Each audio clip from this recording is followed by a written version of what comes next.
ये बात मेरी पूर्ण कर दो, ये मांग मेरी पूर्ण कर दो। क्या? रात दिन विकल होकर के मेरा मन आपके अनुराग में, स्मृति में, सेवा में, चिंतन में डूबा रहे। मैं बहुत हार गया हूं, बार बार प्रयास करता हूं, पर यह मन आपके चरणों में न लग करके विषय भोगों में जा रहा है, संसार में जा रहा है, सुख दुख में जा रहा है। हे मानिनी, मान जाओ। हे लाडली, कृपा कर दो। ये मेरा तन मन जीवन आप जबरदस्ती स्वीकार कर लो, क्योंकि मैं तैयार करना चाहता हूं, आपकी भेंट चढ़ाना चाहता हूं। मैं जो चाहत तो ही भेंट चढ़ावन, पर आपके योग्य ना तन है, ना मन है, ना हमारा जीवन है, सब अपवित्र है, पतित है। ऐसा होने पर भी आप स्वीकार करने के लिए राजी है, पर देने के लिए मेरा मन राजी नहीं। अपना आधिपत्य बनाए रख रहा है शरीर पर, अपने पर। ये मन अपना संकल्प विकल्प नहीं छोड़ रहा, आपकी अधीनता नहीं स्वीकार कर रहा, तो बरबस लीजिए।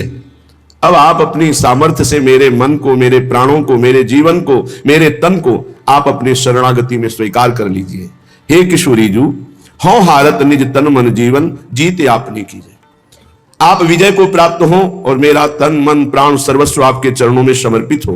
भोरी हितु पद कंज छटा की, आशा धरी धरी जी जय पद कंज छटा की, आशा धरी धरी जी जय हो लाडली, ये मांगे जू दी जय। बुरी सखी कहते, ऐ उपासक, रात दिन प्यारी जू की कृपा की बाट जो हो और उनके चरणों का आश्रय लेकर नाम जप करते हुए जीवन व्यतीत करो। इसी आशा में किसी न किसी दिन किशोरी जू अपने नाम की पुकार सुन करके हमारे समस्त दुख द्वंद्वों को मिटा करके अपने श्री चरणों की समीपता प्रदान करेंगी। इस संसार में और कोई नहीं है कि हमको सुख प्रदान कर सके। अगर कोई हमसे प्यार करता है, प्रेम का स्वांग रचता है, तो कुछ हमारे पास है जो उसे दिखाई दे रहा है, उसके लेने के लिए वो प्यार का स्वांग रच रहा है। वस्तुतः अहेतुकी प्यार तो केवल भगवान और भगवान के स्वरूप संत जन करते हैं, प्रेमी जन करते हैं। इसलिए हे लाडली, आप मुझे ये मांगे दीजिए कि मेरा मन अनुरागी होकर रात दिन केवल आपके चरणों का चिंतन करे। श्रीपाद प्रबोधानंद सरस्वती जी महाराज कृपा करके कह रहे हैं, नित्योच्छृंखल कारुण्ये वृंदारण्ये अधमोप्यहम, किम विघ्नम निवत्स्यामि वेत्स्यामि च रसम हरे। हे हरि, आपकी असीम कृपा से मुझे वृंदावन आने को मिला, वृंदावन में कुछ समय रहने को मिला। है बड़ी दुर्लभ बात है। अहोभाग्य है जिनका वृंदावन में वृंदावनेश्वरी के लिए वास कर रहे हैं। अन्य भावनाओं से, अन्य लाभों के लिए कर रहे हो तो धन्यवाद है ही, क्योंकि धाम में किसी भी प्रकार से वास करे, धाम अपने प्रभाव से उनको सुख प्रदान करता है। कल्पतरु है, जो चाहोगे मिलेगा। लेकिन धन्याति धन्य वो है, धन्य धन्य धन्य तेई जे इनके उपास्य है, जो वृंदावन धाम में वृंदावनेश्वरी वृंदावनाधीश्वर श्री लाडली लाल के लिए जीवन अर्पित करके वास कर रहे हैं। धन्य है उनका जीवन। श्रीपाद कह रहे हैं, आपकी हे हरि असीम कृपा से मुझे धाम आने को मिला, धाम वास मिला, पर नित्योच्छृंखल ये मेरी इंद्रियां, ये मन बड़ा विघ्न पहुंचा रहे हैं धाम वास में। ये बड़ा उच्छृंखल है हमारा अंतःकरण, हमारी इंद्रियां एक क्षण में न जाने कहां से कहां छलांग लगाती रहती है। अभी वृंदावन में थोड़ी देर, भारत में थोड़ी देर, विदेश, कहां कहां मन घूमता रहता है। प्रभु बड़ा विघ्नकारी है अंतःकरण, बड़ा विघ्न धारण करने की क्षमता रखती है इंद्रियां। लाख समझाओ पर वो विघ्न में ही, ऐसा नहीं विघ्न का त्याग करके शांत हो जाए, बड़ी क्षमता है इनमें। रोज प्रायश्चित, रोज पश्चाताप, रोज जलन, फिर भी उसी गलत मार्ग का अनुसरण कर रही है। हे हरि कारुण्य, मैं बहुत दीन हो गया हूं, इन उच्छृंखल इंद्रियों की भोग विलासता से ऊब गया। बहुत गंदी है इंद्रियां, बहुत गंदी। इनकी विलासता अगर छूट दे दो फिर देखो ये कितनी गंदी है। ये वही मलमूत्र के भांड शरीर में राख करके, बस कैसे वर्णन करें, बहुत गंदी है। चराचर जगत इसी इंद्रियों की विलासता में फंसा हुआ है, जिसे देख करके बमन हो जाए ऐसे पदार्थों को खाना, जो बड़े अपवित्र स्थान है ऐसे स्थानों में आसक्ति कर लेना, ये उच्छृंखल इंद्रियों की विलासिता। बड़े विद्वान, बड़े बुद्धिमान हम बनते हैं, लेकिन हमारी इंद्रियां, हमारा मन उसी गंदे स्थान पे, वही घृणित पदार्थों में, वही त्याज्य भोगों में। हे हरि बड़ा अधम हूं, बड़ा असमर्थ हो गया हूं। नित्योच्छृंखल कारुण्ये वृंदारण्ये अधमोप्यहम, अहम अधम, मैं बड़ा अधम हूं। किम विघ्नम निवत्स्यामि, क्या मेरे ये परमार्थ के विघ्न कभी हट पाएंगे? वेत्स्यामि च रसम हरे, मैं हरिरस में डूब जाऊं, मेरी इंद्रियां शांत हो गई, मन शांत हो गया, ऐसा कभी मेरे जीवन में होगा? 5 मिनट कभी अगर ये स्वाद मिलेगा तो सच्ची मानो, जैसा नारायण स्वामी ने कहा है, ब्रह्मादिक के भोग सब विषम लागत ताई, नारायण ब्रजचंद की लगन लगी है जाए, ऐसा ही है। 5 मिनट जिस पूरे जीवन में एक बार यदि मन समाहित होकर प्रभु में लग गया, एक बार आंसू आ गए और सामने रूप झलक रहा है, शांत इंद्रिय मन, ये स्वाद आपको फिर जिंदगी में नहीं भटकने देगा। सातरत सातरत सा लोकांत। लेकिन एक बार भावनात्मक झांकी भी प्रभु की आ गई और मन चित्त शांत हो गया, तो ये स्वाद जिंदगी में नहीं भटकने देगा। जैसे देवर्षि नारद जी एक उत्तम कुल के यहां उनकी मां दासत्व का काम करती थी, उनके ये पुत्र थे। तो 4 महीने के लिए, जैसे अब चतुर्मास चल रहा है, इस चातुर्मास में बहुत से संत जन उसके यहां चातुर्मास करने के लिए टिके हुए थे। तो बालक थे, सेवा में लगा दिया, चलो संतों, क्योंकि मां दासी थी, घर का कार्य, तो बालक को आदेश कर दिया सेवा में लगो। 4 महीने संतों की सेवा, संतों के मुख से भगवत चर्चा होती, उसे सुनना, संतों के पात्र मार्जन की सेवा मिली थी, तो धोते हुए जो जूठन निकलती, वो पहले सब पात्रों से धोकर जूठन एकत्रित कर लेते और बाद में उस जूठन को पान करते। संत उच्छिष्टामृत, संत सेवा, संत वचनामृत, इतना प्रभाव पड़ा कि 4 महीने में संसार बिल्कुल असत दिखाई देने लगा। जो असत है, उमा कहो मैं अनुभव अपना, सत हरिभजन जगत सब सपना। स्वप्न की तरह असत संसार जो भास रहा था, जिसकी सत्ता ही नहीं। बाल्यावस्था में संत सेवा का प्रताप उदय हुआ, जूठन का प्रताप उदय हुआ, सत्संग श्रवण का प्रताप उदय हुआ, कि पूरा संसार झूठा लगने लगा। अब मां भी बंधन कारक लगने लगी कि ये मोह जाल में फंसी हुई मां मुझे छोड़ेगी नहीं और मुझे भगवत दर्शन करना है। कुछ ही समय में संयोग बना, किसी कार्य हेतु जा रही थी और उसके सर्प ने डस लिया मां को, मां पधार गई, बड़े खुश हुए। भगवान का विधान बड़ा मंगलकारी होता है। चल पड़े, बहुत एकांत जंगल में सुंदर सरोवर देखा, पीपल का बड़ा वृक्ष देखा, मीठा जलपान किया, स्नान किया और बैठ गए। और जैसा संतों के मुख से भगवान की रूप माधुरी सुनी थी, ध्यान करने लगे। अचानक ध्यान लग गया, कुछ क्षण भगवान की रूप माधुरी में ध्यानस्थ। अब तो अश्रु प्रवाह, आनंद में डूब ही रहे थे कि भगवान अंतर ध्यान हो गए। ये ध्यान का विषय जो हमने कहा, 5 मिनट भी यदि कभी भावनात्मक झांकी में आपका इंद्रिय मन शांत होकर लग जाए, तो जिंदगी में नहीं छोड़ सकते आप कभी भगवान का स्मरण, जिंदगी में चाहे भी तो नहीं छोड़ पाएंगे। अब जे ही ध्यान टूटा तो विकल हो गए देवर्षि नारद जी।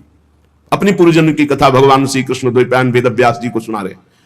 अब हा हरि, अब तो जैसे प्यासा व्याकुल घूमे ऐसे विकल हो गए। तब आकाशवाणी हुई, अय बालक, अधकचरे योगी को मेरा साक्षात दर्शन नहीं होता, अधकचरे योगी को मेरा साक्षात दर्शन नहीं होता। अब तुम ये जो अभी झांकी देखे थे, ये मैंने इसलिए दिखाया कि तुम्हारा मन आकृष्ट हो जाए। अब तुम इसी का चिंतन करो और नाम जप करते हुए मेरे पूर्ण प्राप्ति के लिए शरीर का निर्वाह करो, और जब शरीर छूटेगा तो तुम साक्षात मेरा दर्शन पाओगे, और फिर इसके बाद जब तुम चाहोगे तब मेरा दर्शन पाओगे। शरीर छूटने की बात जो होने लगे नाम जप करते हुए, शरीर छूटा, भगवत देवर्षि नारद जी के रूप में वही अवतरित हुए। जब नारायण को पुकारते तो सामने भगवान नारायण। अरे मानसिक भगवान की झांकी एक बार आ जाएगी तो नेत्र घूर्णित हो जाएंगे, चित्त वृत्ति सदा सदा के लिए चित्त चोर के चरणों में अर्पित हो जाएगी। चाह कर भी नहीं चर्चा छोड़ सकते, स्मरण छोड़ सकते, सेवा छोड़ नहीं, चाह कर भी नहीं छोड़ सकते। आप चाहो भी तो नहीं। गोपीजन कह रहे हैं, अच्छा भोरे तू लौटकर फिर मेरे चरणों में पड़ रहा है, कुछ कहना चाहता है? हाँ, क्या कहना चाहता? नहीं, रहने दे तू। जैसे तू चाटुकारिता करता है ऐसे तेरे स्वामी करते हैं, तू ऐसा ही है।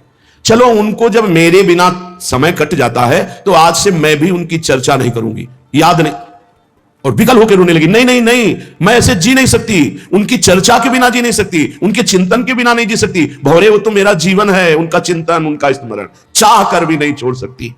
एक बार मनोभाव से युक्त भगवान की झांकी का एक बार, बस यही रोज पहले पद में जो भोरी सखी का रोना है, इसी बात का प्यारी जो आप अपनी तरफ से मेरे मन बुद्धि को ले लीजिए। एक बार झांकी। श्रीपाद कह रहे नित्योच्छृंखल, ये उच्छृंखल इंद्रियां, ये चंचल मन, ये हमारी दैन्यता भोगों के लिए कि हमें ये भोग मिले, ये भागवतिक दैन्यता नहीं, ये कारुण्य भागवतिक नहीं है, ये विषयी है। अधमोप्यहम, मैं ऐसा अधम हूं जानता हूं, हे प्रभु कैसे मैं हरिरस में डूबूं। कि विघ्नम निवत्स्यामि वेत्स्यामि च रसम हरे, हे हरि मेरे यह विघ्न कैसे नष्ट हो कि मेरी सारी इंद्रियां शांत हो जाएं, मन अचंचल हो जाए और हम भगवत रस में डूब जाएं। श्रीपाद प्रबोधानंद जी महाराज खुद उत्तर दे रहे हैं। पहले तो प्रश्न किया कि उच्छृंखल इंद्रियां, विषयों के लिए दैन्यता, मैं अधम हूं, कैसे हरिरस में डूबूं। फिर वही उत्तर दे रहे, मानो हरि उन्हीं के श्रीमुख से उत्तर दिला रहे। बिना स्वात्मा रामेश्वर हरिम मुग्ध त्रिभुवने युवत्या भावैकोवत सुरवरो वा मुनिवरः। बहुत ध्यान देने योग्य बात। बिना स्वात्मा रामेश्वर हरिम मुग्ध त्रिभुवने युवत्या भावैकोवत सुरवरो वा मुनिवरः स्थितस्तस्मात् तस्यास् चकित चकितो दूरतरतः सदा वृंदारण्ये निवस रसनोपस्थ विजयी। ये उच्छृंखल इंद्रियां, ये भोगों के लिए घिघियाना, भिखारीपना, बड़े बड़े भिखारी हैं। सच्ची बात मानना, सबसे बड़ा बादशाह भगवान का दास, जिसके अंदर कोई चाह नहीं, जाहि न चाही कबहु कछ, इससे बड़ी कोई स्थिति नहीं। उसी को संस्कृत में भगवान श्री कृष्णचंद्र जी बोल रहे हैं, ब्रह्मभूता प्रसन्नात्मा न शोचति न कांक्षति समा सर्वेषु भूतेषु मद भक्तिम लभते परम। परम लाभ, न कोई चाह, न कोई चिंता, न कोई फिकर। चाह मिटी, चिंता मिटी, मनुआ बेपरवाह। सुन लिया, गा लिया, लेकिन चाह मिटा देना, चिंता मिटा देना। मनुआ भगवत चरणारविंद के आधार पर बेपरवाह हो गया। आधार उसका श्री भगवान है। अभी मन का आधार भोग है, जगत है, फिर श्री भगवान हो जाए। बिना स्वात्मा रामेश्वर हरिम, बिना हरि की कृपा के, हरि की शरण के, हरि के भजन के ये नित्य उच्छृंखल इंद्रियां शांत नहीं हो सकती। सीधा उत्तर है, कुछ भी कर लो, कुछ भी। हरि बहुत करना है। जब कोई साधक परमार्थ में चलता है तो हरि की कृपा से ही चलता है। उसकी यात्रा जो पूरी होती है वो हरि की कृपा से होती है। फिर उसको विघ्न क्यों मिलते हैं? क्योंकि वो अहंकारी ये समझ नहीं पा रहा कि हरि की कृपा से चल रहा हूं, हरि की कृपा से चला हूं, हरि की कृपा से चल रहा हूं, वो समझ नहीं पाता। उसके अंदर एक अहम रहता है, मैं साधना कर रहा हूं, मैं बहुत साधना, फिर उसका प्रश्न हो जाता है और उस प्रश्न में वो हार जाता है। जब तक सिद्धावस्था ना आ जाए, विषयों पर विजय प्राप्त ना हो जाए, तब तक साधक को व्यवहार स्वीकार नहीं करना चाहिए। अभी 2-3 दिन के ही सत्संग में पीछे देखिए चर्चा हुई थी कि ये 4 बातें हो तो दूसरों का कल्याण कर सकता है, उपदेश देने का अधिकार है। पहले शास्त्रीय सिद्धांतों का पूर्ण ज्ञान, दूसरा शास्त्रीय सिद्धांतों का पूर्ण चल करके अनुभव, जो तुम बोल रहे हो उस पर तुम, तीसरा सिद्धावस्था, काम क्रोध लोभ मोह मद मत्सर इनका किसी भी तरह तुम्हारे ऊपर अधिकार ना हो चुका हो, और चौथा सम्य भगवान का भाव। अब निकलो जगत मंगल के लिए, कहीं कुछ बाधा ही नहीं।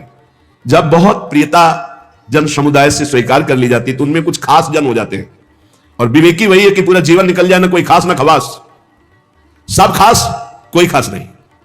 हमारी केवल एक वृत्ति भगवदाकार, हमारे प्रभु, दूसरा कोई, ये पर्सनल है, वहीं से पतन शुरू हो जाता है। श्री ठाकुर जी के सिवा, लाडली जी के सिवा हमारा कोई नहीं, मेरे तो गिरधर गोपाल दूसरों न कोई, और पूरे संसार से व्यवहार करके कहीं नहीं फंसेगा। और जहां दूसरों कोई मेरा खास, वही मार देगा, वही गिरा देगा। पूरे जीवन का संतों का अनुभव होता है। पूज्यपाद श्री उड़िया बाबा जी महाराज के वचन, बृहस्पति के समान ज्ञानी और धर्मात्मा और उच्च पद में विराजमान हो तो भी विरक्त को एक जगह से कई दिन भोजन नहीं लेना चाहिए। बृहस्पति के समान 5 घरों से, या अचानक कोई भाई एक दिन दे दिया, वो भी निषेध है, पर आप ले, एक दिन चला पा लिया, ठीक है, दोबारा 2-4 महीने बाद कभी, ऐसा निमंत्रण सिद्ध पुरुष पर कोई अंकुश नहीं है। ये साधक की बात है। क्योंकि पूज्य स्वामी श्री ओंकारानंद सरस्वती जी महाराज जब वयोवृद्ध हो गए तो एक गृहस्थ अपने घर ले गए, पिता की तरह उनका दुलार आजीवन, जो भी 2-4-6 वर्ष शरीर रहा, जो परिपक्व महावस्था को प्राप्त है, वो कोई सेवा करे, कोई कुछ करे, कोई 95 वर्ष की अवस्था और ब्रह्माकार वृत्ति, तो धन्य है वो गृहस्थ जो उनकी से गंगा किनारे रहते थे, आखिरी में उठा लिया। कह रहे विना स्वात्मा रामेश्वरम हरिम मुग्धस त्रिभुवने, चैलेंज है, त्रिभुवने, त्रिभुवन में कोई ऐसा नहीं जिसको ये माया विघ्न ना डाल दे। एकमात्र भगवान श्री हरि की शरण में, भगवान के चरणारविंद का आश्रय लेकर नाम जप कर, विना स्वात्मा रामेश्वर हरि मुग्धस त्रिभुवने युवत्या भावैको वत् सुरवरो वा मुनिवरः, चाहे देव श्रेष्ठ हो या मुनि श्रेष्ठ हो, मुनिवरः युवत्या भावै, भगवान की मोहिनी माया जब मोहित करने के ठान ले तो चाहे सुरवरो देवताओं में श्रेष्ठ हो या मुनिवरो मुनियों में श्रेष्ठ हो, वो मोहित कर लेगी ही। बचाना है तो हरि ही बचा पाएंगे, दूसरा कोई नहीं बचा सकता। स्थितस् तस्मात् तस्यास् चकित चकितो दूरतरतः, बड़ा आश्चर्य का विषय है कि जब पता है कि ये हमारे मार्ग में विघ्न है, हमें भगवान से विमुख, फिर चकित चकित, आश्चर्य है, आश्चर्य है, आश्चर्य, जानता हुआ भी वो विघ्न को ही अमृत स्वीकार कर रहा है। जाए सो सुभट समर्थ पाई रन रारिना मंडई जाय सो जति कहाय विषय वासना न छंडे, जाय धनिक बिनु दान, जाय निर्धन बिनु धर्म ही, जाय सो पंडित पढ़ पुराण, जो रत न सके सुकर्म ही। श्रुत जाय मातु पितु भक्ति बिनु, तिय सो जाय जय पति नहित, सब जाय दास तुलसी कहे, जो न राम पद नेहु नित। सब जाय दास तुलसी कहे, जो न राम पद नेहु नित। समर्थ वीर कौन है? जब वीर से, योद्धा से अवसर पड़े और फिर वहां बात नहीं, अपनी वीरता दिखावे, उसे वीर कहते हैं। वही बात करे कि जाय सो जति कहाय विषय वासना न छंडे। प्रवचन बहुत बढ़िया दे लेते हूं, बहुत बढ़िया ज्ञान है, लेकिन जब काम क्रोध लोभ मोह मद सूरवीर ने ताल ठोकी तो मुंह भरा गिर गए, तो काहे के तुम योद्धा, काहे के जति, काहे के बैरागी, काहे के तुम साधक हो, काहे के साधु।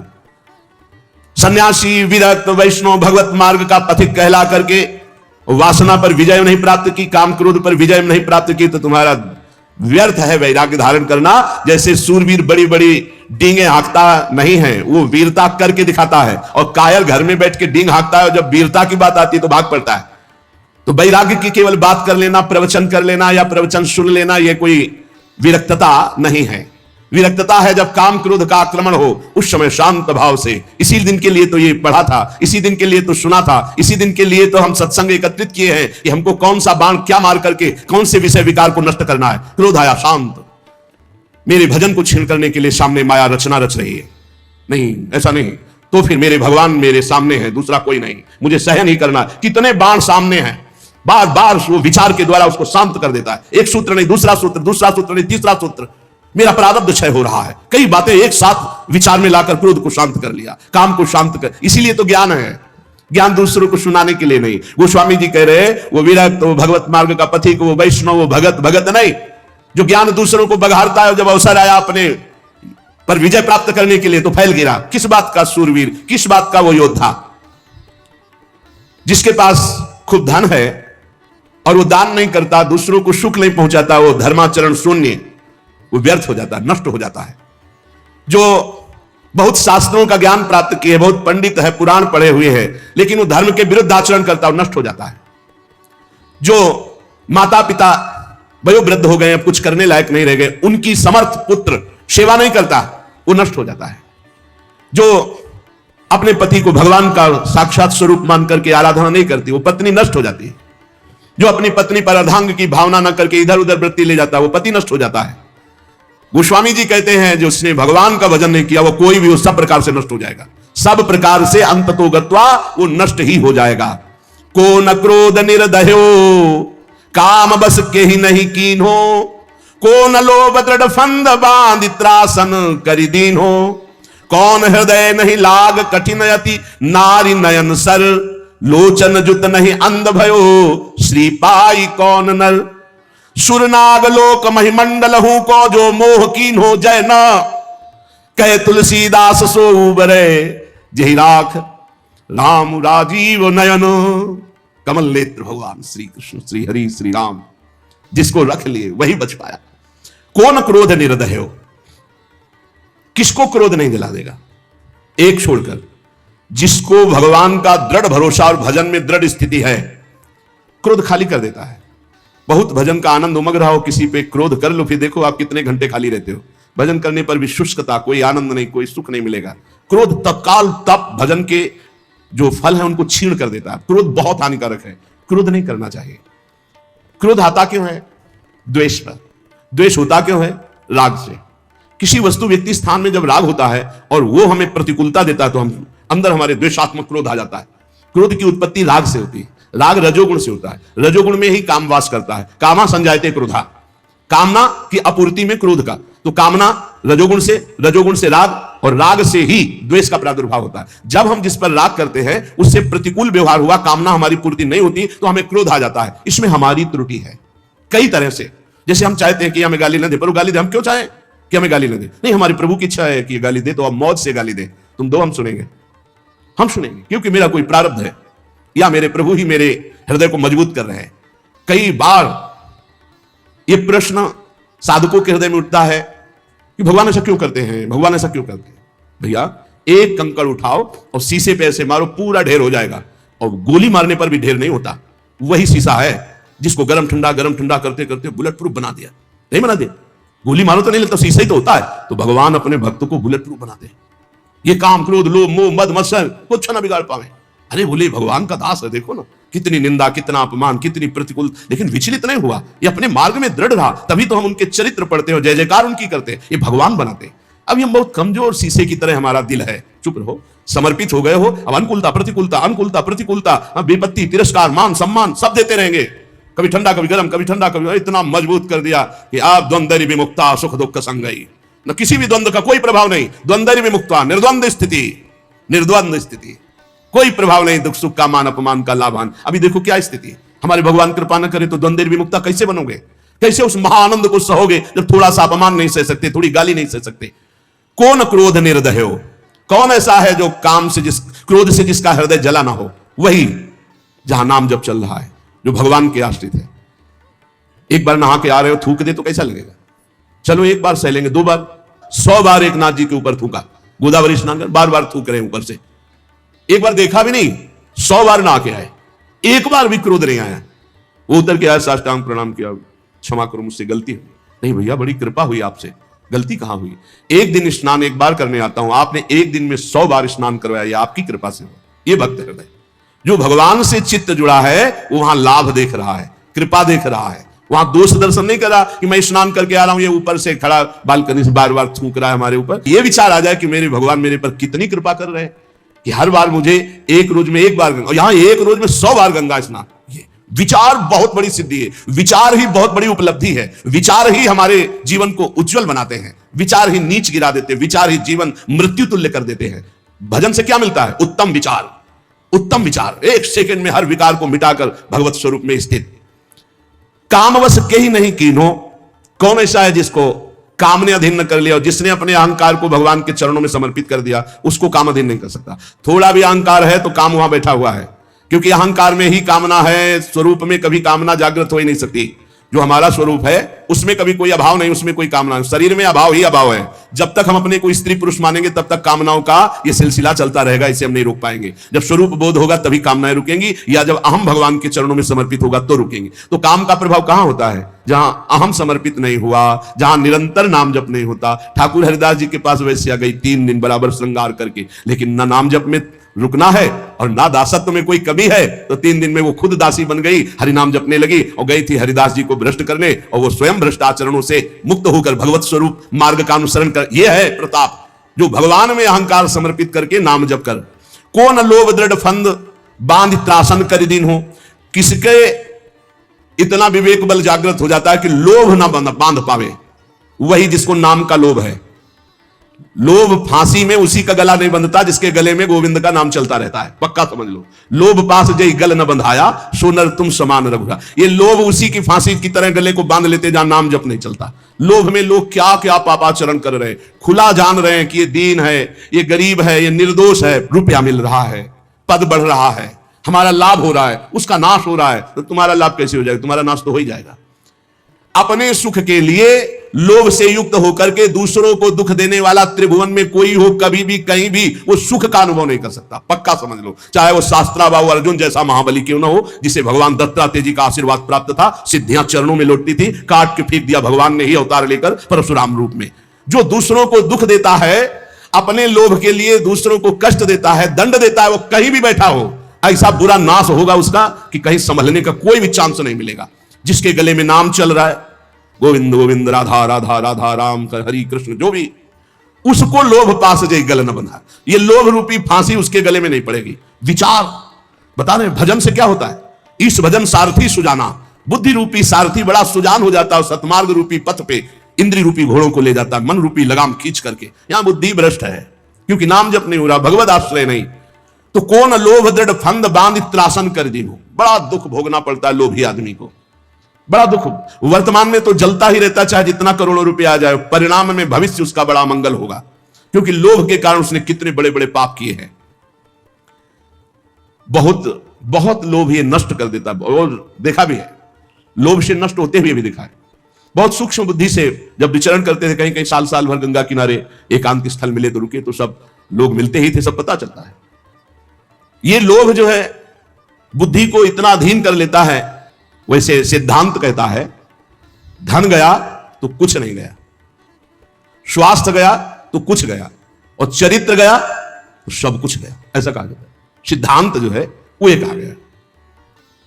अब अंग्रेजी तो याद नहीं, इसको अंग्रेजी में कहा गया money is loss, nothing is loss, health is loss, something is loss, और character is loss, everything is loss, सब नष्ट हो गया।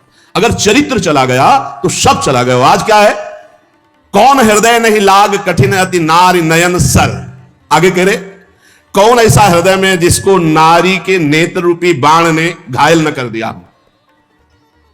वही हृदय है जो हरि को अर्पित है, जिसके हृदय में भगवान का स्मरण चल रहा है, उसके हृदय में नहीं। अगर देखने योग्य है तो भगवान का भजन करने वाले देखने योग्य है, और कुछ देखने योग्य नहीं संसार में, कुछ देखने योग्य नहीं। ये सब मल की सुंदरता है, मल की, ये सुंदरता नहीं है, ये मल की सुंदरता है।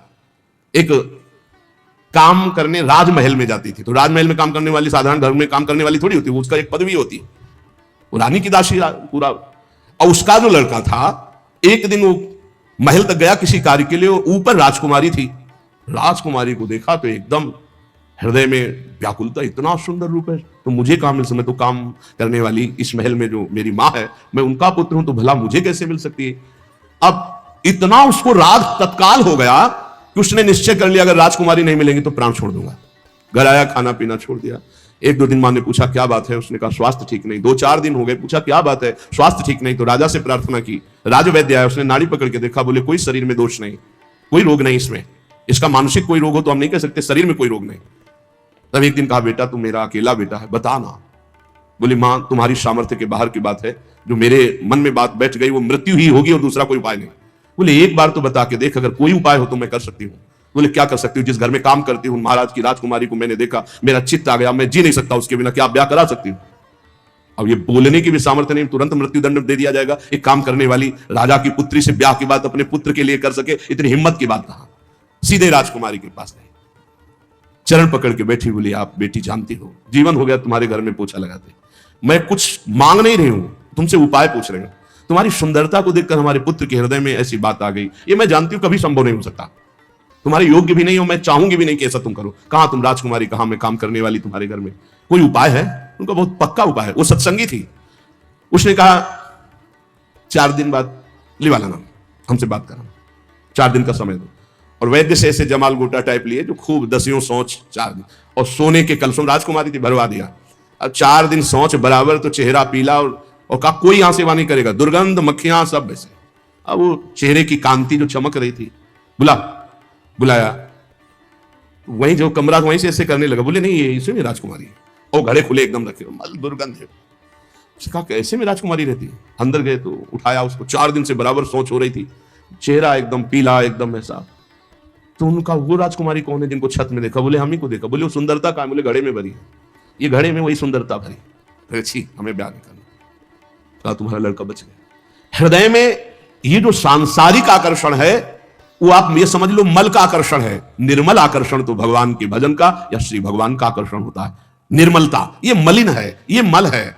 अगर आपको भजन मार्ग में चलना है तो इसीलिए है कि सहसा किसी के मुख की तरफ मत देखो, नीचे देखो। भगवान की मुस्कुराहट से ही माया का प्रादुर्भाव हुआ है। इंद्रियां बहुत बलवान, बलवान इंद्रियगमो विद्वानम अपि कर्षति। भगवान व्यास देव जी ने इस श्लोक के ऊपर अर्धाली में लिखा कि अकेले में माता के पास, बहन के पास, बेटी के पास भी एकांत में बहुत देर नहीं रहना चाहिए। तो जैमिनी जी खड़े हो गए, उन्होंने कहा प्रभु ये बात तो समझ में नहीं आई कि विद्वान है, शास्त्र ज्ञानी है, फिर भी वो अपनी माता बहन के पास बहुत देर एकांत न रहने, तो बलवान इंद्रियगमो विद्वानम अपि कर्षति, विद्वान को कैसे खींच सकती है। अब जैमिनी जी बहुत बड़े विद्वान है वेद के, और शिष्य तो शिष्य ही भगवान श्री कृष्ण द्वैपायन के। व्यास देव जी ने कहा कुछ दिन के लिए हमें बद्री नारायण जाना है, आप इस आश्रम को संभालिए, आप श्रेष्ठ हैं, और फिर आकर मैं उत्तर दूंगा। वो समझ ही नहीं पाए। शाम के गंगा स्नान करके सब संध्या वंदन करके लौट रहे थे, हल्की सी बदरिया छाई, रिमझिम पानी होने लगा, और 9 किशोर अवस्था और पैरों में नूपुर बंधे हुए छम छम करते हुए सामने आ गए। चरणों को देखा, इतने सुंदर श्याम वर्ण चरण। श्री कृष्ण द्वैपायन भगवान व्यास देव जी भी श्याम वर्ण के ही है। आवाज मेरी रक्षा करो, मैं जंगल में अकेली फंस गई हूं, अगर आज रात्रि आपके यहां रुक गई तो सुबह मैं अपने नियत स्थान को पहुंच जाऊंगी, नहीं तो आप समझते हैं स्त्री शरीर है, कोई बाधा हो सकती है। नहीं नहीं, गुरुजी है नहीं और सब ब्रह्मचारियों का आश्रम है, यहां स्त्री का प्रवेश नहीं। अरे इस समय मैं शरणागत हूं, शरणागत के लिए स्त्री पुरुष या पशु पक्षी नहीं देखा जाता, जो शरण में आ जाए उसकी रक्षा की जाती। अब भगवान व्यासदेव जी से बढ़कर ज्ञानी कौन होगा? उनका हाँ ये बात तो है, शरणागत की रक्षा तो हम एक कुटिया दे सकते हैं और रात्रि में तुम्हें कुटिया नहीं खोलनी। मेरा नाम जैमिनी है, मैं भी आदेश करूं तो भी नहीं, यहां का मैं प्रभारी हूं। यहां की मुझे पूरी सुरक्षा दी गई है कि हर ब्रह्मचारी की सुरक्षा करते हुए मेरे गुरुदेव भगवान श्री कृष्णदेव व्यासदेव जी का आदेश है, इसलिए मैं भी आकर रात्रि में कहूं तो तुम कुटिया मत खोलना। बस जैसी आज्ञा महाराज, बस हमें तो शरण मिल जाए रात्रि भर की और क्षमा के आगे। चरणों को ही देखा था। तो कौन सी कुटिया है महाराज जी? अब उस कुटिया में जब अंदर से बंद कर ली तब आप आए और संध्या वंदन के बाद जब गुरु जी का ध्यान करके भगवत ध्यान में लगे तो वही नूपुर, वही छमछमाहट, बार बार आवाज काटना चाहे पर वो आवाज कटे ही ना। बोले बाद में ध्यान करेंगे, पहले पूछते हैं कि तुम आई कहां से हो रात्रि में, अभी तक तो पूछा ही नहीं, नाम क्या है तुम्हारा और तुम यहां फंस कैसे गई जंगल में। अब जो है वो दूसरी बात हो गई। गए और उनका कि दरवाजा खोलिए, उनका नहीं दरवाजा नहीं खुलेगा, जैमिनी ऋषि का आदेश है। बोले मैं जैमिनी ही बोल रहा हूं। बोले नहीं नहीं, उन्होंने कहा था मैं भी कहूं तो मत खोलना। तो अब वहां कोई लिंटर तो पड़ा नहीं था, बहुत बहुत फूस की झोपड़ियां, खपरेला होते थे, मिट्टी की दीवार, बांस की फंटी, उसके ऊपर खपरेला हटाया, बांस की फंटी हटाई, नीचे कूद गए। ज्यों रूप देखा तो ऐसा श्यामता, कोटि कोटि कंदर्प को भी मर्दन करने वाला वो रूप, नौ किशोर अवस्था, विशाल नेत्र, कपोल चमक रहे नील कमल के समान। ऐसे लंबी सांस ली, हक से हो गया वैसा रूप। भगवान है, श्री कृष्ण द्वैपायन भगवान के अवतार है। कैसे आगमन, ढेर हो गए महाराज, कैसे आगमन हुआ? ढेर का मतलब सब इंद्रियां, मन बुद्धि सब आसक्त हो गई उसे। हम बहुत ज्यादा तो प्रश्न नहीं करेंगे, बस एक ही प्रश्न करेंगे, अब सब भूल गए। क्या तुम मुझे वरण कर सकती हो? आप जैसा ऋषि बोले तो प्राण अर्पित है महाराज। पर हमारे पूर्वजों में एक प्रथा चली आ रही कि आप जहां स्नान करने जाते हैं ना, वहां एक कालिका का मंदिर है, तो जो दूल्हा बनता है पूरा मुंह काला करके दुल्हन को पीठ में बैठा के मंदिर तक ले जाता है। तो यहां आसपास तो मंदिर है नहीं, वही कालिका जी का मंदिर है। आप अगर रात्रि में मुझे अपना मुंह काला करके और वहां तक बैठा के पीठ में ले जाएं, पक्का ब्याह। तो सोचा रात्रि का समय सब ब्रह्मचारी, कोई ध्यानस्थ है, कोई भजन परायण, कोई शयन में है, मुंह काला करने में क्या लगता है? कोयला लिया, अपना मुंह काला किया, बैठो जल्दी पीठ में, रफ्तार से घुटनों के बल, काफी समय तो लगा है, बीच बीच में 2-4 चपत जम, उन्होंने सोचा चपत जमा ले, कोई बात नहीं। मंदिर के पास गए, खींच के 2-3 थप्पड़ मारे। ये कौन सी परीक्षा है? और जब देखा तो दाढ़ी और अरे गुरुदेव, बोले बलवान इंद्री ग्रामो विद्वान व विकल सती। बोले हाँ गुरुदेव, विद्वान व विकल सती, विद्वान को भी खींच सकती है। नारी नयन सर जाहि न लागा। कौन ऐसा है? कौन ऐसा है जो भगवान मानता है? वो ऐसा है, ये भगवान है, बस इतना। जैसे भगवान ने मोहिनी रूप धारण किया, देवता और असुर जब समुद्र मंथन किए, तो जब समुद्र मंथन से अमृत आखिरी में निकला तो असुर लेके भाग गए। तो देवताओं के ओठ सूख गए कि प्रभु इनके हाथ से अब हमें मिलने वाला। बोले नहीं, बिना झगड़े के, बिना परिश्रम के अपने आप अमृत दे देंगे। बोले प्रभु ऐसे कैसे दे सकते हैं?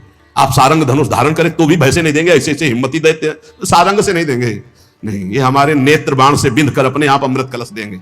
एक सेकंड लगा, वो मोहिनी रूप छमछम करते हुए भगवान, देवता मुस्कुरा दिए। किसी को भी देवता को मोहित नहीं किए मोहिनी भगवान। क्यों? क्योंकि उनको पता है हरि है, ये हरि है। समझ रहे हो ना? एक भी देवता लुभायमान नहीं हुआ क्योंकि पता है हरि है। और दैत्यों की तरफ जे ही गए, इतनी सुंदर तो आज तक देखा ही नहीं था किसी को, कोई है ही नहीं सुंदर। ब्रह्मा ऐसी बना ही नहीं सकते, ब्रह्मा नहीं बना, एक से एक सुंदर है ब्रह्मा की बनाई हुई। ब्रह्मलोक में ऐसी अप्सरा कि तिल भर देख ले तो मुनिजन मूर्छित हो जाती, लोग आदि। और स्वर्ग में तो भीड़ लगी हुई अप्सराओं की। भगवान को देख करके अमृत कलश हाथ में भूल गए। तब कहा देखो भाई आपस में लड़ने की जरूरत नहीं, अमृत कलश सुंदरी को दे देते हैं और ये जिनको जिनको पिलाएंगे हम राजी। भगवान ने कहा तो हमको क्या समझते हो? अरे हम छलिया हैं, हम किसी की नहीं होती। अरे बोले तुम कुछ भी इतना कह के ना कि हम छलिया हैं किसी के नहीं, तो ऐसा मुस्कुरा दिया, तिरछी कटाक्ष मारी, मानो ये ले अमृत कलश। बूंद नहीं पिलाया दैत्य को, सब देवताओं को पिला। लेकिन एक भी देवता मोहिनी भगवान से मोहित हुआ हो तो हमें बताना। क्यों? क्योंकि मेरे भगवान है जो हर स्त्री में भगवत भाव करता है, पवित्र भाव मेरे गोविंद इन रूपों में है। उसके हृदय को कभी भी कोई भी सुंदरता नहीं भेद सकती, क्योंकि सुंदरता के समुद्र भगवान, सुंदरता की सीमा हमारी प्यारी जो श्रीपाद प्रबोधानंद जी ने वृंदावन महिमामृत में लिखा कि स्वयं मोहिनी अवतार भगवान भी राधा दासी उपासक के हृदय को मोहित नहीं कर सकते। ऐसा सौंदर्य त्रिभुवन में तो है ही नहीं। जिनकी दासियों की सुंदरता को देखकर सुंदरता की समुद्र लक्ष्मी जी आश्चर्यचकित हो जाए, वो श्री किशोरी जो है। लक्ष्मी कोटि विलक्ष लक्षण लसल लीला किशोरी सतई राराध्यम ब्रज मंडलित मधुरम राधा विधानम परम। तो बोले कौन हृदय नहीं लाग कठिन अति नानी नयन सर, लोचन जुत नहीं अंध भयो श्री पाई कौन नर। कौन ऐसा पृथ्वी में है जिसके रुपया बढ़ गया हो और अंधा ना हो गया हो, नेत्र होते हुए भी अंधा, जिसके खूब रुपया बढ़ गया हो, कुछ नहीं दिखाई देता, मनमानी, खान पान, आचरण, व्यभिचार, जुआ, मदिरा, न जाने कितने दोष बढ़ जाते हैं। कौन है ऐसा जिसके धन बढ़ा हो और नेत्र काम कर रहे हो? बोले भगवान का दास। चक्रवर्ती सम्राट तक का वैभव प्राप्त हुआ भगवान के भक्तों को, जैसे अम्बरीश जी महाराज, ऐसे कितने राजे महाराजे भगवान के भक्त, एक भी कोई सांसारिक अपराध और दोष नहीं, निर्मल महाभक्त, जिनके आगे दुर्वासा जैसे महातपस्वी भी भाग पड़े, उनके भजन के आगे टिक नहीं पाए। लोचन जुत नहीं अंध भयो श्री पाई कौन नर, धन मदांध कर देता है। देखो भगवान कुबेर के पुत्र हैं, भगवान पदवी है कुबेर जी की, धनाध्यक्ष भगवान कुबेर, नलकुबर मणिग्रीव, कहां? देवगंगा अलकनंदा में दिगंबर हैं, कोई वस्त्र नहीं पहने, नदियों में निर्वस्त्र होकर स्नान करने का निषेध है। फिर पवित्र गंगा जी यमुना जी तो कभी भूल नहीं करना चाहिए। अरे गंगा हो गहन करने गए हो कि कोनो नदी नाला में हो, मार अंगूरी पूरी डाल, अरे सब बाथरूम से करके आते हैं अपने घर से, वही गंगा जी में मार खखाल देखते हैं किसी किसी को, जैसे यमुना जी गए मार साबुन लगा, पूरी सुंदरता वहीं पैदा करनी है। अरे कपड़ा लत्ता साबुन ये सब अपने घर में, गंगा जी गए दूर से साष्टांग दंडवत किए, कहा ऐसे लगा, 5 डुबकी लगाई, बाहर निकल के चले आए, कपड़े से शरीर पूछा और वो कपड़ा अपनी पॉलीथीन में डाला, अपने घर में धोया। ऐसे नहीं गंगा यमुना गहन किया जाता है, ऐसे दलित दुराए जैसा। और वो यहां तक कि वो होश में भी नहीं थे, ऐसा व्यसन किए हुए थे, और दिगंबर कपड़ा भी नहीं पहने थे, और देवांगनाएं भी ऐसे ही थी। देखो श्रीमद ने कितना अंधा, कुबेर के पुत्र है ना, मनमान। देवर्षि नारद जी पहुंचे तो देवांगनाएं तो भयभीत होकर वस्त्र धारण करके प्रणाम मुद्रा में, लेकिन ये फिर भी वैसे ही खड़े। कहा श्रीमद से तुम अंधे हो गए हो, तुम्हें नहीं दिखाई दे रहा, जाओ वृक्ष की तरह खड़े हो, तुम जड़ वृक्ष होने को प्राप्त हो। अब चरणों में गिर पड़े, महाराज विनय करने लगे। अब संत का हृदय तो परम कोमल होता है, तो वृक्ष तो बनोगे पर नंद बाबा के घर के वृक्ष दरवाजे के बनोगे। जब भगवान श्री कृष्ण का अवतार होगा, बाल गोविंद को मैया जब उखल में बांधेगी, तो वो उखल तुम दोनों का स्पर्श कर, तो अब तुम्हारा उद्धार हो जाएगा और तुम्हें भगवत साक्षात्कार होगा, भगवत संभाषण, भगवत दर्शन। इस मुनिन कर क्रोधो मुक्तिदाता। तो कह रहे हैं लोचन जुत नहीं अंध भयो श्री पाई कौन नर, संपत्ति मिले और वो अंधा ना हो जाए, नेत्र है पर उसे दिखाई दे, बड़ा पापाचरण, बड़े बड़े पाप अपराध उनसे होते हैं जो श्रीमद से अंधे हो जाते हैं, बड़ी दुर्गति होती है। इसीलिए जो श्रीपति का आराधन कर रहे हैं, तो उनके पास जब श्री जी आती है ना, श्री लक्ष्मी को भी कहते हैं, जब लक्ष्मी जी अपने पति के साथ आती हैं तो उनके पति का वाहन क्या है? गरुड़। सामवेद का उच्चारण हो रहा है, वैदिक सिद्धांत धर्म शास्त्र के अनुसार चलने वाला उसका जीवन होगा, चाहे जितनी संपत्ति बढ़ जाए, जो श्रीपति की आराधना करते हुए लक्ष्मी जी को प्राप्त करता है। और जब नारायण की आराधना नहीं होती, सीधे लक्ष्मी जी आती है, तो उनके लिए भी पर्सनल उनका वाहन है लक्ष्मी जी का। कौन सा वाहन आपको पता है? उल्लू। उल्लू को क्या दोष है? उसको दिन में नहीं दिखाई देता, उसको रात में दिखाई देता है। अर्थात अज्ञान अंधकार में बुद्धि चलती है, पाप में, ज्ञान में बुद्धि नहीं चलती। जिनके भगवत आराधना नहीं है, केवल लक्ष्मी जी की खूब बढ़ोतरी है, उनके ज्ञान में प्रवेश नहीं है। अज्ञान अंधकार, संसार का पद प्रतिष्ठा राग, इसमें बड़ा बड़ा सुर नाग लोक महिमंडल हूं को जो मोह कीन हो जैन। आहा, देवलोक, पृथ्वीलोक, नागलोक, पाताल लोक, ऐसा कौन है जिसको मोह ने परास्त न कर दिया हो?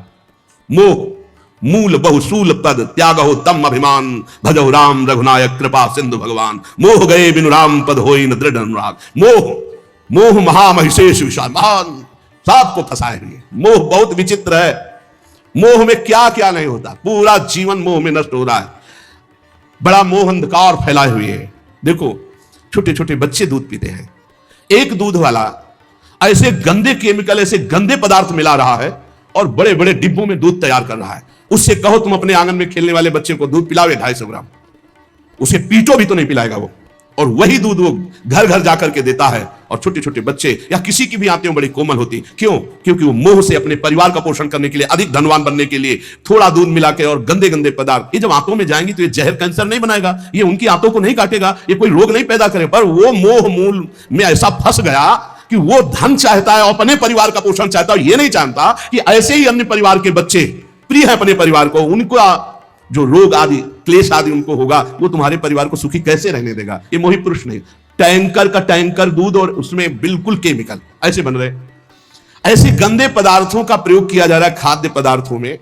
अभी एक आटा की फैक्ट्री, कई ऐसे पदार्थ जो बहुत हानिकारक और श्वेत है, उन खड़िया आटे में मिलाकर के, मतलब गजब है कि आदमी रोटी दाल तो खा सकता है लेकिन वो भी शुद्ध रहे। मोह ने अंधा कर दिया। रुपया आना चाहिए, कैसे आना चाहिए, ये नहीं विचार है कि अगर यही आटा, यही घी, यही दूध, यही पदार्थ हम अपने परिवार को क्या पवाएं तो कैसा लगेगा, और ये कोई ना कोई तो पाएगा, उसके शरीर में दोष, दुख, रोग ये पैदा करेगा। ऐसे जो लोग गंदे विचार वाले हैं, इनको चोट पहुंचनी चाहिए, इनको पारमार्थिक, आध्यात्मिक, लौकिक सब दंड मिलना चाहिए, क्योंकि ये हमारे समाज के ऐसे कैंसर हैं लोग जो पूरे समाज को नष्ट कर देते हैं। मान लो सबके फ्लेट आदि की व्यवस्था है तो गाय तो नहीं रख सकते सब, तो किसी दूध वाले से लेंगे। अब दूध वाले को विचार करना चाहिए, घी बनाने वाले को विचार करना चाहिए, वस्तु बनाने वाले को विचार करना चाहिए, उसके उदर में जाएगा, कष्ट देगा। महंगा दे दो, सब 50 का देते तुम 60 का दे दो, लेकिन उसमें जहर मिला के देने की जरूरत क्या है। लेकिन मोह, अज्ञान, अंधकार ऐसा छाया हुआ है कि हर वस्तु दूषित, हर वस्तु दूषित। अब ऐसा है कि पानी भी शुद्ध नहीं मिल रहा है। पहले हम गांव में सुनते थे कि देखना रे समय आएगा कि दूध बिकेगा। गांव में दूध नहीं बेचा जाता था। धर्मात्मा पुरुष के घर से दूध नपने लगे तो पड़ोसी करने लगते, देखो कितना बुरा समय आया, दूध बेचने लगे। आप समझ रहे हो, दूध व्यवहार में दिया जाता था। कोई रिश्ते नातेदार आ गए, पड़ोसी के पास गए, 5 लीटर दूध भरवा लाए, 10-5 लीटर मठा थे फ्री। हमारे ब्रजमंडल में तो फ्री बाबा लोग 5-5 लीटर मठा ले आए, सुबह पिए शाम पिए, सब ऐसे दूध बेचना। ये फिर वो कहते थे देखना समय आएगा पानी बिकेगा। कुआं थे, कुआं सूख गए, कुआं बावड़ी, अगर छक के प्यास लगी है तो 10-15 रुपया तुम्हारी जेब में होना चाहिए। पानी 1.5-2 रुपया लीटर दूध गाय का, 3 रुपया लीटर दूध भैंस का, ये हम अपने सामने खरीदा है। 35-40 रुपया किलो गांव की घी, 40-45 वर्ष की बात। बहुत समय खराब आ गया। बोले सुरनाग लोक महिमंडल को जो मोह कीन हो जैना, सबको परास्त कर रहा है मोह। मोह मूल बहुसूल, बड़ा कष्ट देने वाला ये अज्ञान मोह। मोह कोई ऐसा नागलोक, सुरलोक, देवलोक कोई ऐसा नहीं जिसको जीत न ले। तो कौन बचा? बोले जो भगवान के चरणों का आश्रय लिए, उसे मोह पराजित नहीं कर सकता, नहीं पराजित कर सकता, क्योंकि भगवान के चरणारविंद का चिंतन होने से हृदय में अपने जैसा सबके प्रतिभाव होने लगता है। वो सोचेगा, वो विचार करेगा, मैं ऐसा नहीं कर सकता जिससे दूसरों को कष्ट हो। भजन करने वाला तो कभी ऐसा कर ही नहीं सकता, कभी नहीं ऐसा कर सकता। ये परम पवित्र देव सामग्रियों को दूषित कर रहे हैं लोग। कहा तुलसीदास सो उबरे, जेहि राख राम राजीव नयन। कमल नयन भगवान श्री हरि, जो उनकी शरण में गया, उनका भजन किया, वही बच सकता है, अन्यथा नहीं। भौह कमान संधान सुठान जे, नारी बिलोकनि बानते बाचे। कोप कृशानु गुमान अवाघट, ज्यों जिनके मन आव नाचे।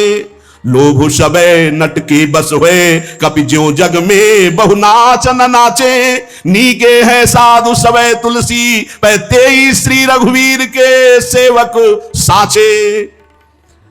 भगवान के जो सच्चे सेवक हैं, हृदय से भगवान की शरणागति ले ली है, भ्रकुटी रूपी कमान पर बाण रूपी कटाक्ष मारते हुए सबको मोहित कर सकती माया, लेकिन भगवान श्री हरि के दास को नहीं। नाम चल रहा है, भगवान का भरोसा है, सच्ची मानो, बड़ी मस्ती। काला सर्प काट लेगा तो मंत्र से जहर उतर जाएगा, अस्पताल चले जाओ, वहां इंजेक्शन लगवा लो, बच जाओगे। लेकिन भोग वासना का जहर चढ़ गया, ये नहीं उतरने वाला है, जन्म जन्म केवल भगवान ही बचा सकते हैं। जो लोग भगवान का भजन नहीं करते, बड़ी विचित्र दशा है। जहां पवित्रता की मेड़े थी, वहां पवित्रता की मेड़ों को ढहा दिया इस कलयुग की बाढ़ ने। अभी तो भ्रष्टाचार, आचरण भ्रष्ट कर देगा सब संसार, नहीं माने को अनुजातन। आगे समय देखना, ऐसा समय आ रहा है कि जो धर्म की मर्यादाएं थी, जहां पवित्रता सुरक्षित थी, वो मेड़े कलिकाल तोड़ रहा है। भगवान का आश्रय ही मात्र एक पवित्र रख सकता है, दूसरा कोई आश्रय नहीं। भगवान के सहारे होकर नाम जप कर रहे, इन किन प्रकार वो लड़खड़ाते लड़खड़ाते ये पार हो जाएगा पक्का। जिसने भगवान का सहारा नहीं लिया, जो भौह कमान संधान सुठान जे, नारी बिलोकनि बानते बाचे। कौन?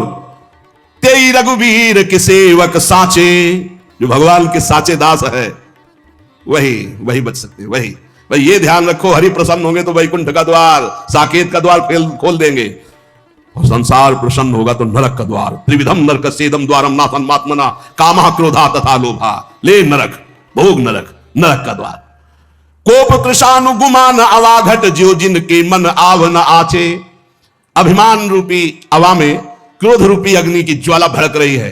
कौन ऐसा है जो अपने हृदय से इसको शांत कर दे? बोले वही तेई रघुवीर के सेवक साचे। क्रोध आता है, प्रतिकूलता में क्रोध आता है नए साधक को, पर उसे शांत रूप से सहता है। भगवान के द्वारा ये विधान मेरे मंगल के लिए किया गया है। मैं क्रोध नहीं करूंगा, क्योंकि मेरे तप को क्षीण करेगा, मेरे भजन का नाश करेगा, मुझे भगवत प्राप्ति करनी। अब नहीं, शांत चुप। एक बार जीत गए ना, तो अगली बार और जल्दी आप परास्त कर देंगे। धीरे धीरे आप क्रोध का शमन कर देंगे। पर अगर अंदर प्रेरणा है कि अब की दबे ना तो अगली बार और दब, उल्टा प्रेरणा देता क्रोध, तभी गुस्सा आती है। कमजोर को क्रोध आता है, गंभीर को क्रोध नहीं आता। बलवान को क्रोध, जो हरि भजन से बलवान उनको क्रोध नहीं आता, कमजोर को क्रोध आता। या कभी कभी भगवान की लीला होती है ऐसी, जो दिव्य महापुरुषों में भी क्रोध देखा गया, जैसे सनकादि के हृदय में आ गया और भगवान के पार्षदों को, ये भगवान की लीला भूमिका बनने का, वो उसमें वहां ये जागतिक काम क्रोध आदि का वहां आवेश नहीं होता, वो भागवतिक होता है। लोभ सबे नट के बस होए, कपि ज्यों जग में बहु नाच न नाचे। जैसे नटवा बहुत प्रकार से नाटक करके लोगों को रिझा करके धन एकत्रित करता है, बोले ऐसे बहुत तरह से भक्ति का, ज्ञान का, वैराग्य का, नाना प्रकार के जागतिक नाटक करके लोभ की पूर्ति, रुपये की पूर्ति, धन की पूर्ति। लोभ सबे नट के बस हुए, कपि ज्यों जग में बहु नाच न नाचे। नीके हैं साधु सबे तुलसी, पैते रघुबीर के सेवक साचे। वही बच पाया मोह से, क्रोध से, काम से, नौटंकी नाटक से, जो सच्चाई से भगवान के चरणों का आश्रय लेकर भजन किया। और बेश बनाई सुच बचन कहे चुबाई। नाटक, सत्य महापुरुषों के वचन और उनके चले हुए मार्ग पर चलोगे तभी सत्य को पाओगे, नहीं तो नहीं पाओगे। बेश सुबनाई सुच बचन कहे चुबाई। वचन कैसे? अमृत चमक रहा है, विद्वान है, बाणी ऐसे, संतों महंतों जैसे। पर जब वो तराजू बगल में लगा होता है, उसमें तौला गया तो काटा वो बताता है कि बेस सुबनाई सुचि बचन कहे चुबाई। जाई तो न जरन धरन धन धाम की। कोटि को उपाय करी लाली पालियत देह। मुख कहियत गति राम ही के नाम की। प्रगटय उपासना दुरावे दुर्वासना ही। मानस निवास भूमि लोभ मोह काम की। राग रोष ईर्षा कपट कुटिलाई भरे। तुलसी से भगत भगति चाहे राम की। बहुत जोर की बात है। जो लोग उत्तम भेष धारण करते हैं, तो अमृत जैसे वचन बोलते हैं, किंतु हृदय रुपया, तृष्णा, भोग, सम्मान, करोड़ों प्रकार की वासनाओं से भरा हुआ, शरीर का लालन पालन, इतना दुलार शरीर का। मुख से बोलेंगे कि मुझे तो भगवान का भरोसा है और सिर्फ नाम। देखो गोस्वामी जी के मुख कहियत गति राम ही के नाम। मुख से भगवान की चर्चा, हृदय से भगवान के चरणों में अनुराग, तो मिलन में सुख होता है। मिलत एक दुख दारुण देहि, बिछुरत एक प्राण हरि लेहि। भगवान की प्रेमी जनों का जब बिछुड़ना होता है तो ऐसा लगता है जान जा रही है, और ही 5 मिनट बैठे। और एक ऐसे छली कपटी जिनके दर्शन मात्र से भगवत भाव तो है नहीं भाई। बेसु बनाई सुचि बचन कहे चुबाई। देखो, अगर महापुरुषों के हम वचन नहीं सुनेंगे तो हमारे हृदय, ये कड़वी दवा है, हमारे हृदय को जाके सुधारेगी। उत्तम वेश बनाए, वचन जैसे अमृत चू रहा हो, और क्या लच्छेदार, आपको होश उड़ जाएंगे, इतनी विद्वता। किंतु हृदय, गोस्वामी जी कह रहे, जाई तो न जरनी धरनी धन धाम की। तो कोटि को उपाय करी लाली पालियत देह। बस सारा का सारा उपाय करोड़ों प्रकार से शरीर लालन पालन का है। चाहे जितना सजा लो मरोगे, चाहे जितना इसमें सुगंधित द्रव्य लगा लोगे, ये जलेगी, शरीर ये गड़ेगा, ये कीड़ा पड़ेंगे, ज्यादा इससे दुलार नहीं, मतलब भर का। ठाकुर सेवा करना है इसलिए नहा लिया, ठाकुर सेवा करना है, उनके दासत्व, तो ये चरण चिन्ह हो, ये चंदन प्रसादी, इनके लिए नहीं। संन्यास में जिंदगी में कभी ऐसे दर्पण नहीं, गंगा की त्रिपुंड ऐसे, बस खत्म, खेल खत्म। कभी ये दर्पण, अब ये है कि तो भाई बस उतने के लिए, शरीर का पोषण नहीं, शरीर का दुलार नहीं। कोटि को उपाय करी लाली पालियत देह। बहुत समझ, जाई तो न जरनी धरनी धन धाम की। कोटि को उपाय करी, करोड़ों प्रकार के साधन केवल यही बात के लिए। मुख कहियत गति राम ही के नाम की। प्रभु हृदय की देखते हैं, मुख की नहीं। नारद जी काम विजय का अभिमान लेकर भगवान के पास गए, प्रभु आपकी कृपा से हमने काम पर विजय प्राप्त कर, आप काम, आपका जो स्मरण कर ले वो काम विजयी हो जाए। कृपा तो वहां भी बोले थे नारद जी, लेकिन भगवान मुख की बात नहीं, हृदय की बात देखिए। अच्छा, अभिमान आ गया है, चूर कर दिया। कोटि उपाय धन धन धाम, ये सब नौटंकी नाटक केवल इसके लिए। और मुख कहियत गति राम ही के नाम की। मुख से बात कर रहे हैं कि वो तो भगवान के। प्रगटय उपासना दुरावे दुर्वासना। कभी अपनी दुर्वासना की बात नहीं बताई कि आप ऐसे थे। उपासना की बात, इतने घंटे ये पाठ, इतने घंटे ये, इतने वहां ये करा दिया, वहां ये करा दिया, जिससे पुण्यों का वर्णन करके उसका विनाश हो गया। प्रगटय उपासना दुरावे दुर्वासना। मानस निवास भूमि लोभ मोह काम की। मानस निवास भूमि, मन में बैठता है लोभ और मोह और काम, और बातें जब करते हैं तो मीठे अमृत चुचवाते हैं। भेष देखो तो लुभायमान हो जाओ। सेवक जी में महाराज कहे, भरम भटकत भू। भरम भटकत भूप, ऐसा कि बड़े बड़े राजे महाराजे देख करके भ्रमित हो जाएं। दर्शन भक्त अनूप पर रूप न शोभित प्रीति बिनु, भरम भटकत भूप श्री हरिवंश कृपा बिना। राग रोष ईर्ष्या कपट कुटिलाई भरे, तुलसी से भगत भगति चाहे राम की। जो पुरुष ऐसे कुटिल आचरण करता है वो उपहास का पात्र बन जाता है एक दिन संसार के। तुलसीदास जी कहते हैं, भोगों में आसक्ति, क्रोध, ईर्ष्या, कपट, कुटिलता भरे हुए और भक्त का बाना बनाकर दुनिया को ठगने की भावना रखते हुए तो जब तक चल रहा तब तक चल रहा है। जिस दिन पोल खुली तो बोले ऐसे लोग कुटिल आचरण करने वाले संसार के उपहास का पात्र बनते हैं, वो कभी भगवान की भक्ति या भगवान को प्राप्त नहीं कर सकते। इसलिए हमें बहुत बढ़िया अवसर मिला है। संसार क्या दे देगा, कितना दे देगा, और जब संसार को बनाने वाला रीझ जाएगा तो क्या बाकी रह जाएगा हमको प्राप्त करना। तो हमको मालिक को रिझाना है, संसार को नहीं। निरंतर नाम जप करते हुए अपनी इंद्रियों को, अपने मन को, अपने शरीर को प्रभु के चरणों में समर्पण करने की तैयारी करनी है। हमें कहीं कोई पापाचरण न बन जाए तो अपने को धिक्कार दे, प्रभु से प्रार्थना करें, नाथ मुझे बचाओ, मेरे में सामर्थ्य नहीं है। इसी जन्म में भगवान की कृपा से शुद्ध भक्ति प्राप्त हो और हम भगवान का इन्हीं नेत्रों से दर्शन कर पावे, हृदय से हमें तत्वबोध हो जाए। यही जीवन का परम लाभ है। संसार में कुछ नहीं, सच्चाई से समझ लो, ये आकर्षण झूठा है। रोज का रोज हमारा समय नष्ट हो रहा है। एक चबेटा लगे गिर जाओ, पता नहीं कौन अंग कब काम करना बंद कर दे। इसलिए राधा राधा राधा राधा, बड़ा संकटपूर्ण संसार है, आपको नहीं दिखाई दे रहा। नाम जप कर लो, एक नाम जप कर लिया तो ये काम आ जाएगा। एक बार राधा बोल लिया ना तो ये काम आ जाएगा, पक्का काम आ जाएगा। पूरे रजिस्टर में लिखा मिलेगा कि एक बार राधा नाम बोला तो उसका हिसाब आपके लिए बहुत मंगलमय बन जाएगा। और अगर आप हर श्वास नाम जप करते हैं तो फिर कौन सा मंगल रुक जाएगा आपका। एक बार जिन नाम ली हित सो होय अति दिन, एक बार की बड़ी महिमा है। आप बार बार नाम जप करें, आपका मन कभी भी कुछ, ये बड़े कनेक्शन है। ये खोपड़ी में इतने तार है, पता नहीं कौन सा तार खसक जाए कि ना चिंतन होगा, ना बोलना, ना उठना, ना खड़े होना। अरे मजबूत नहीं है, ये सिस्टम बहुत खराब है, पता नहीं कहां से कौन सा स्क्रू ढीला हो जाए। अब दिमाग ही काम नहीं कर रहा है तो बताओ कि अभी दिमाग काम कर रहा है भगवान की कृपा से। राम राम, राधा राधा, हरि हरि, कृष्ण कृष्ण, खूब नाम जप कर लो, दूसरों का हित कर लो, दूसरों का मंगल कर लो। यहां कोई किसी से प्यार नहीं करता, झूठा प्यार है, मान लो। तो तुम भी झूठा स्वांग खेलो, पति पत्नी पुत्र परिवार ये सब भगवान का है, भगवान का मान के खेलो। हम पति नहीं है, हम सेवक है। तुम पत्नी रूप में आए हो तो जो मेरा कर्तव्य मैं पालन करूं, तुम पुत्र रूप में आए वैसा कर्तव्य, तुम समाज के रूप में वैसा कर्तव्य, लेकिन मैं भगवान का हूं, मेरी भगवान सब रूपों में है। सत्य की प्राप्ति हो जाएगी। बहुत बहुत जल्दी अपने आप को भगवान के हवाले कर दो। नहीं, कब माया कौन सा खेल खिलाकर हमको भगवान से विमुख कर दे, फिर बहता चला जा रहा है प्रवाह में, कोई ठौर ठिकाना नहीं, कोई ठौर ठिकाना। कितना संसार कैसा है, हमें तो बहुत, संसार बहुत धोखे का। राधा राधा राधा राधा, खूब नाम जप करो, एक भी क्षण व्यर्थ न जाए, बस हमारी सबसे यही प्रार्थना है। अध्यात्म का संपूर्ण ज्ञान भगवान के नाम में छुपा हुआ है। हम सब माया ग्रसित जीव हैं, हमें भगवान का नाम, भगवान का बल, भगवान की लीला कथा, भगवान के भक्त प्रेमी संत जनों के प्रताप से इस जन्म में निश्चित भगवत प्राप्ति होगी। बस हम कमर कस ले, हमारी सब कचाइयां भगवान दूर कर देंगे, हम सच्चे भक्त कहलाएंगे, हम सच्चे भगवान के भक्त हो जाएंगे। शेष चर्चा आगे। श्री राधा वल्लभ लाल की।